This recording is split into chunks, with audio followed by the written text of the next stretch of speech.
we don't usually record a video on Monday, but here we are. It's Monday, and there's just so much going on. There is so much happening, so lots of videos kind of coming your way. I hope you guys are okay with that. What is going on, Fan Clan? Welcome back to the channel. My name is Danny Phantump. Happy Monday. I don't get to say that very often, but I hope you guys had a really good weekend. I really wanted to talk to you guys about Peoria. Peoria was a couple weeks ago. We went down to Peoria and we had a vending booth. We had a booth set up for the Card Coliseum where we sold cards, bought cards, things like that. And I spent about $20,000 on cards. And for those of you who don't know, usually every month there's a couple of regional events that go on either across the United States or across the world. These regional events are things that competitive players, whether it be the TCG, even casual players really, the TCG, the video game, and even Pokemon Go, they kind of compete, duke it out to earn championship points to qualify for the World Championships, which typically take place in August. And we just finished up London Worlds this past August. Worlds and 2023 has been announced for Japan, so a lot of players are kind of coming back into things because they really want to go to Japan, you know, the birthplace of Pokemon. It's a very, very prestigious honor to kind of qualify for Worlds. So you qualify by playing in different rounds, earning what's called championship points. And once you get enough championship points, which for the TCG side of things is 500 championship points, you qualify for the World Championships in August, and you have the opportunity to compete with the best players in the world to ultimately win that top prize, which is $25,000. You get a lot of really cool prizes. You get the #1 trainer card. You get an invite to the following year Worlds. It's a really, really big deal, and that's what these regional events are. And at these regional events, there's side events, and there's a lot of fun things. There's video games that go on. There's a lot of cool things that the tournament organizers put on, but one of the things that is available for you as an attendee is card booths. There are cards stores that set up their booth at these locations, and there's usually only about 4 or 5 card stores that get invited to attend these because they are very, very big.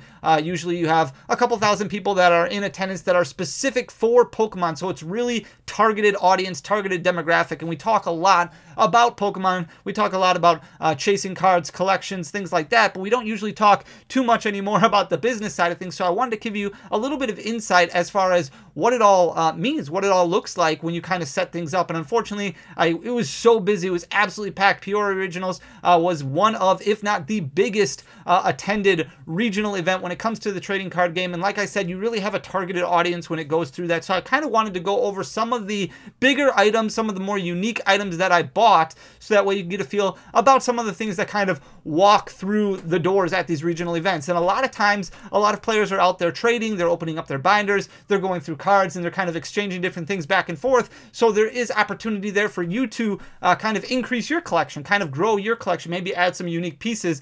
And the good thing is, once you look at some of these competitive players, they have a lot of unique items, which we're going to kind of go through in a second here. And I'm not going through a lot of like the bulkier stuff. So we bought an absolute ton. One of the biggest things that I really wanted to buy when we went to Peoria was bulk ultra rares. I wanted to buy a lot of secret rares, a lot of full arts, a lot of rainbow rares, and we did do that. So I didn't pull all those out to kind of go through all those with you, but I did pull some of the more unique items out, and then I wanted to kind of go through the website because we went through a completely different rebrand that we launched during the Peoria Regionals. It was a lot of excitement, a lot of fun, and it took a lot of work to kind of go through things. So I have been working feverishly. I think feverishly is the word that I would want to use there. I've been working a lot to try and get everything updated on the website because honestly, I did not like the layout of the website prior to the Peoria Regional. I didn't like how it was laid out. I didn't like the logo that we had. So we went through a completely different rebrand. We went through we hired somebody, brought somebody on. Huge shout out to Omar for kind of going through everything and building this website, making it look really, really clean and crisp. And we'll go through that in a second here. But one of the things that I wanted to showcase, first of all, for those of you who don't know, I do really enjoy older format Pokemon. I like building older decks, kind of completing all of the decks that have appeared in World Championships before, but completing their actual cards versus buying the actual World Championship decks. So one of the things I did purchase in Peoria was for Tropical Beaches. Anytime somebody comes up with Tropical Beaches, I always want to purchase them. These were a really big deal because these were given out. Nowadays, we have the Champions Festivals. These were given out in Worlds at the World Championships in 2011 and 2012. So they're a little bit harder to find, but they are a huge, huge staple in expanded play. Not that expanded play is really happening right now, and we have no idea if it is going to come back, but also will be a big thing in the GLC format if that ever becomes an official thing. We've been talking a lot about that over the past few months as well. So Tropical Beach, very expensive cards. These cards sell anywhere between $800 to $1,000 right now on the open market, and we got we got 3 different staff ones from Worlds 2011 as well as a top 32. So every time that I get the opportunity to buy these, I kind of take advantage of it right away so that way I can purchase it and put them in my retro deck. Same thing with Clefas, and I know Cleffa was reprinted in the Celebration set with the Celebrations logo. I still throw everything back to the original, the old vintage cards. I really like the Rockets admin from back in the day from the Team Rocket. I think it was Team Rocket Return set. Now I'm struggling with remembering, but rather than using like the Celebrations one, so we did buy a few Clefas. Then this is a little bit unique of a card, this Mewtwo V right here. Like I said, we bought a ton of full arts, but this one in specific, if you look at the bottom here, there is a massive crimp that is going on in this Mewtwo V, which makes it a little bit unique. Very, very cool looking. There has been a lot of production quality control issues, things like that with Pokemon, but this one is a little bit more severe, so I really wanted to kind of showcase it because it is unique. A very cool piece. Then we've got this reverse holo Tyranitar from Expedition, one of my favorite artworks, which is why I was very excited to kind of purchase this. Condition is okay. It's a little bit lightly played, so nothing that's really like super mint, unfortunately, when it comes to some of these vintage cards, but these are some opportunities that came across our buying station at Peoria that I really wanted to take advantage of because I do like them so much. This isn't the holographic variant. This is just the reverse holo, but some of those e-reader sets are so expensive. Same thing with Skyridge. Anytime Skyridge comes across, I always want to purchase it just because of how low the print run was on some of those. So this is just a common from Skyridge. This is just a common. We talked about this in our bulk video that we recorded a couple months ago, or maybe a month ago now, where we talked about cards, vintage cards that you want to pull out of your bulk, and Skyridge being one of those sets that you really just pull everything out of because it does have quite a bit more value than just common and uncommon. The artwork is amazing, and this was kind of during the phases when Wizards of the Coast was starting to get out of Pokemon printing and kind of transitioning to selling things off to Nintendo, which took over with EX Ruby Sapphire. So this was the last set that was created by Wizards of the Coast. Super small print run. I remember going to the mall and walking past a pagoda when I was really, really young when this originally came out and seeing tons of Skyridge blisters and booster packs just kind of sitting at the pagoda. And unfortunately at that time I was not as interested in Pokemon then, and I didn't have adult money then, so I didn't buy any of them, and I really wish I would have because Skyridge is just such an amazing set. Then I did get some Legend cards. Those kind of came across the buying desk at one point in time. So we've got the bottom of the Lugia Legend, and then we've also got the bottom of the Darkrai and Cresselia Legend. Both of these, again, unfortunately, this one's actually not too bad. If you look here, this one's actually closer to near mint probably than light played, but the Lugia Legend is a little bit lightly played. You can see maybe even a little bit closer to moderately played with how severe some of those whitening is. It's really hard to find some of those older cards, in pristine condition. Then we've got some Call of Legends promos here. These are just really unique holographic cards, really unique energy cards. You have non-holo variants from the actual Call of Legends set that a lot of people talk about, or Heart Gold, Soul Silver. These are very, very expensive, have really jumped up in price, and you do see some competitive players who talk about max rarity and kind of blinging out their deck, and these are a lot of times the energy that they go to instead of the secret rare energies.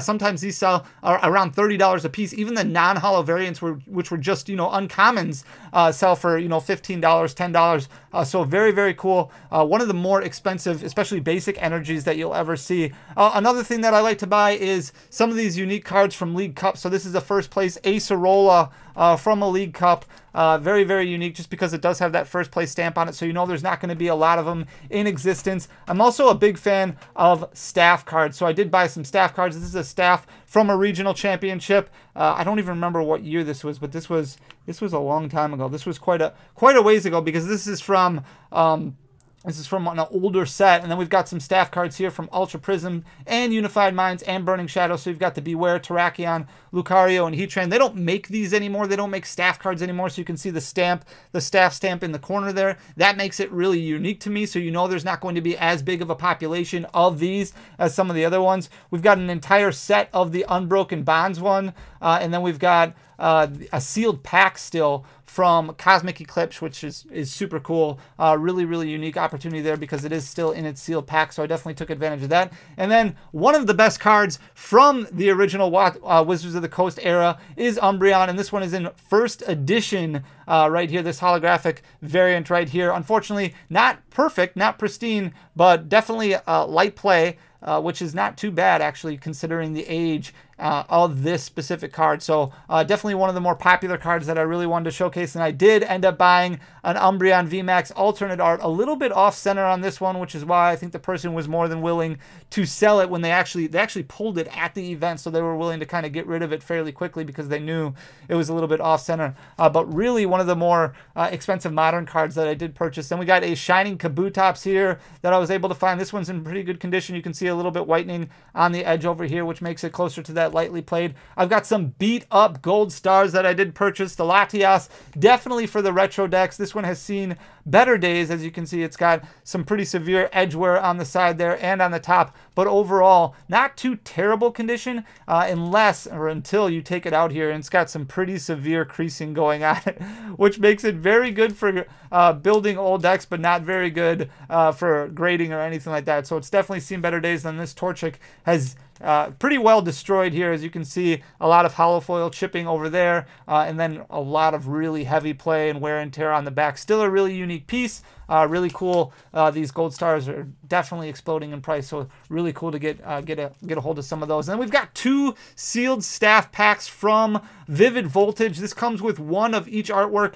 So you've got the Lugia in there. After the Lugia, I believe, is the Charizard, the staff Charizard from Vivid Voltage. And you also have Snorlax and Donphan. Probably the best set of 4 pre-release promos that Pokemon has ever put out. As you can see, these are all fitted with the staff logo there, and they're still in their sealed packs, which makes it really unique. Lots of slabs that came in, and we did buy a lot of slabs, a lot of bulk slabs, as you can see right here. These are just bulk slabs that we did end up buying. So this is a Slowpoke and a Psyduck first edition, Near Mint 8 and Near Mint 9. Anytime a slab comes across that's only like $5 or so, it's worth picking up, in my opinion, just because that's more than, that's the cost just to grade a card is way more than that. So you should definitely be able to get back the cost for just grading the card in general. So just some cheap slabs that I wanted to showcase. There's a lot more of those that we did buy, but I just wanted to pull out a couple so that way you could see what we were talking about here. We've got an Ultra Ball from Plasma Freeze, which doesn't come across too often because a lot of these are very well played.